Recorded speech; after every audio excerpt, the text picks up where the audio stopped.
মা, এটা কি মাছ? কাল বাবা যে ইলিশ মাছটা নিয়ে এসেছিল সেখান থেকে 4 পিস রেখে দিয়েছিলাম তোর জন্য। সর্ষে ইলিশ? না, আজ আর সর্ষে ইলিশ নয়। তাহলে? তাহলে দেখ না আজ কি করি। তাহলে রেসিপিটা বলো শুনি। এতে যখন অনেক ইলিশ মাছ নিয়ে আসতো তখন মা জেঠিমারা ওই ইলিশ মাছ দিয়ে পরের দিন ভেজে রেখে কচু বেগুন দিয়ে দুর্দান্ত একটা ঝোল বানাতো। তাহলে কি সেটাই করবে? হ্যাঁ সেইটাই, কিন্তু আজকে যেহেতু পঞ্চমী পড়েছে তাই কচু দেবো না, আজকে আমি শুধু আলু আর বেগুন দিয়ে বানাবো। কচু না দিলে ভালো লাগবে তো? বানাচ্ছি, তারপর খেয়ে দেখেই বলবি কেমন লাগছে। আচ্ছা, এবার রেসিপিটা বলো।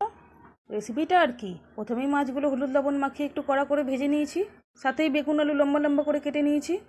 এবারে তেলের ওপর কালো জিরে ফোড়ন দিয়ে বেগুন আর আলুটা ভালোভাবে ভেজে নিয়েছি। বেগুনটা বেশ নরম হয়ে এলে টমেটো, চেরা কাঁচা লঙ্কা, আদা বাটা, জিরে গুঁড়ো, ধনে গুঁড়ো সব একসঙ্গে দিয়ে আরও বেশ কিছুক্ষণ ভালোভাবে কষিয়ে নেব। পেঁয়াজ দেবে না? না, এটাতে পেঁয়াজ রসুন কিছুই দেব না।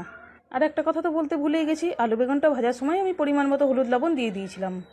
এবারে জল দিয়ে ফুটে উঠলে মাছগুলো দিয়ে নামিয়ে নেব। এবারে খেয়ে দেখ তো দেখি কেমন হয়েছে।